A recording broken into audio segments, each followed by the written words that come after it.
وَظَنُّونِ اور ذُنُّون کو یاد کرو، یعنی حضرت یونس بن متی علیہ السلام کو یاد کرو۔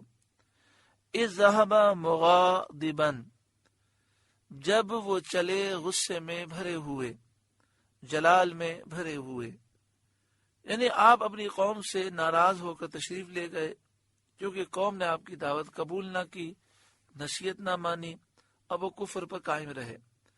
آپ نے خیال کیا کہ یہ ہجرت آپ کے لیے جائز ہے، کیونکہ اس کا سبب صرف یہ تھا کہ کفر کے ساتھ اور اہل کفر کے ساتھ آپ کو نفرت تھی، اور اللہ تعالیٰ کے لیے آپ کا یہ جلال تھا۔ لیکن آپ نے اس ہجرت میں اللہ تعالیٰ کے حکم کا انتظار نہ کیا۔ فَظَنَّ أَن لَّن نَّقْدِرَ عَلَيْهِ، تو گمان کیا کہ ہم اس پر تنگی نہ کریں گے، تو اللہ تعالیٰ نے انہیں مچھلی کے پیٹ میں ڈال دیا۔ فَنَادَى فِي الظُّلُمَاتِ، تو اندھیریوں میں انہوں نے پکارا۔ کئی قسم کی اندھیریاں تھیں، ایک تو دریا سمندر کا اندھیرا، رات کا اندھیرا، مچھلی کے پیٹ کا اندھیرا۔ ان اندھیریوں میں حضرت یونس علیہ السلام نے اپنے پروردگار سے اس طرح دعا کی، اللہ الہ الا انت سبحانک انی کنت من الظالمین، کوئی معبود نہیں سوا تیرے، پاکی ہے تجھے، بے شک مجھ سے بھیجا ہوا کہ میں اپنی قوم سے اے مالک تیری اجازت پانے سے پہلے جدا ہوا۔ حدیث شریف میں ہے کہ جو کوئی مصیبت زدہ اللہ تعالیٰ کی بارگاہ میں ان کلمات سے دعا کرے، یعنی ان کلمات کا ورد کرے اور پھر دعا کرے، اللہ تعالیٰ اس کی دعا قبول فرماتا ہے اور مصیبت زدہ کی مصیبت دور ہوتی ہے۔ بعد نے فرمایا کہ ان کلمات میں اسم اعظم ہے کہ لا الہ الا انت سبحانک انی کنت من الظالمین۔ جس پریشانی میں پڑیں، جس مصیبت میں پڑیں، جس بیماری میں پڑیں، اللہ تعالیٰ اس پریشانی مشکل کو دور فرما دیتا ہے۔ فاستجبنا لہ، تو ہم نے ان کی پکار سن لی، ان کی دعا قبول فرمائی۔ وَنَجَّيْنَاهُ مِنَ الْغَمِّ، اور انہیں غم سے نجات بخشی۔ اور مچھلی کو حکم دیا، اس نے حضرت یونس علیہ السلام کو دریا کے کنارے پہنچا دیا۔ وَكَذَلِكَ نُنْجِي الْمُؤْمِنِينَ، اور ایسی ہی نجات دیں گے مسلمانوں کو، یعنی جب بھی مسلمان ہم سے فریاد کریں، دعا کریں، تو ہم انہیں مصیبتوں اور تکلیفوں سے نجات دیں گے۔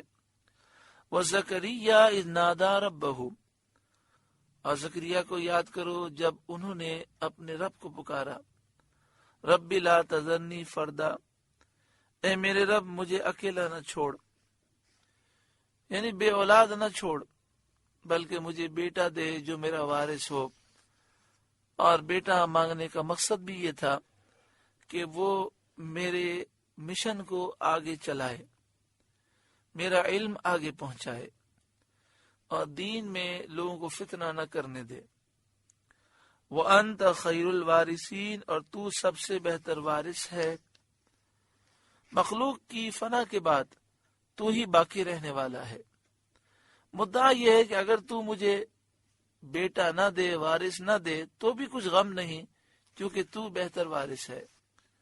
فَاسْتَجَبْنَا لَهُ، تو ہم نے ان کی دعا قبول کی۔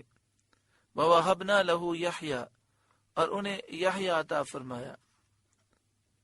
وَأَصْلَحْنَا لَهُ زَوْجًا، اور ان کے لیے ان کی بیوی سنواری، یعنی آپ کی زوجہ بانجھ تھیں، ان کو اس قابل کیا کہ وہ بچے کو جنم دے سکیں۔ إِنَّهُمْ كَانُوا يُسَارِعُونَ فِي الْخَيْرَاتِ، بے شک وہ اچھے کاموں میں جلدی کرتے تھے۔ وَيَدْعُونَنَا رَغَبًا وَرَهَبًا، اور ہمیں پکارتے تھے امید اور خوف سے۔ وَكَانُوا لَنَا خَاشِعِينَ، اور ہمارے حضور گر گڑاتے ہیں۔ یعنی یہ اللہ کے نیک بندے نیکیوں میں جلدی کرتے ہیں، خوب اللہ سے دعائیں مانگتے ہیں، اللہ کے حضور گر گڑاتے ہیں، والتی احسنت فرجہا، اور اس عورت کو یاد کرو جس نے اپنی پارسائی نگاہ رکھی، پارسائی کی حفاظت کی پورے طور پر کہ کسی طرح کوئی بشر اس کی پارسائی کو چھو نہ سکا۔ مراد اس سے حضرت مریم ہے۔ فَنَفَخْنَا فِيهَا مِن رُوحِنَا، تو ہم نے اس میں اپنی روح پھونکی اور اس کے پیٹ میں حضرت عیسیٰ علیہ السلام کو پیدا کیا۔ والتی احسنت فرجہا، اور اس عورت کو یاد کرو جنہوں نے اپنی پارسائی نگاہ رکھی۔ فنفخنا فیہا من روحنا، تو ہم نے ان میں اپنی روح پھونکی۔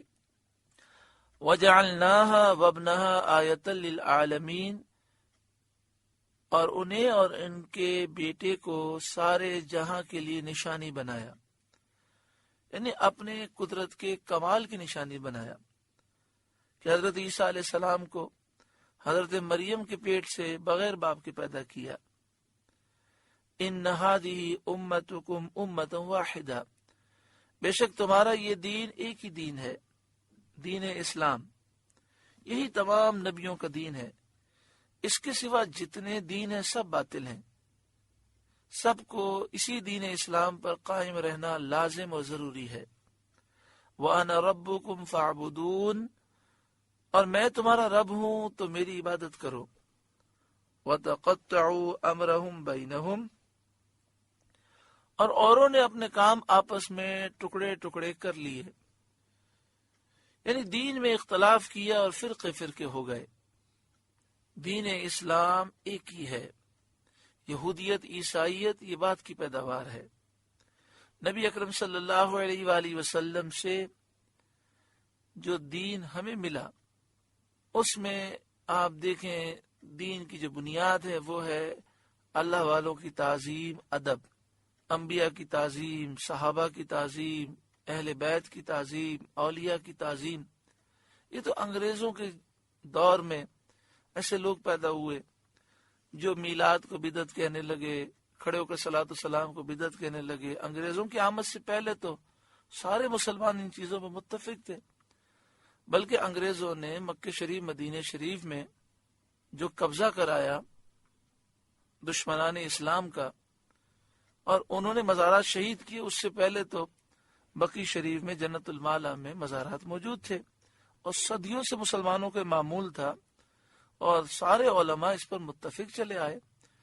تو نئے نئے فرقے اور اختلافات یہ انگریزوں کے دور میں انگریزوں نے اپنے ایجنٹوں کے ذریعے پیدا کیے تاکہ مسلمانوں میں انتشار ہو۔ الحمدللہ، اللہ کا شکر ہے کہ ہم اسی عقیدے پر قائم و دائم ہیں جو صحابہ سے لے کر ہمارے بزرگوں تک پہنچا، کہ جس میں انبیاء کی تعظیم ہو، صحابہ، اہل بیت، اولیاء کی تعظیم ہو، جس میں محبت رسول کا ذکر ہو۔ اللہ تعالی ہمیں اسی درست عقیدے پر ثابت قدمی نصیب فرمائے۔ کلن الینا راجعون، سب کو ہماری طرف پھرنا ہے، ہم انہیں ان کے اعمال کی جزا دیں گے۔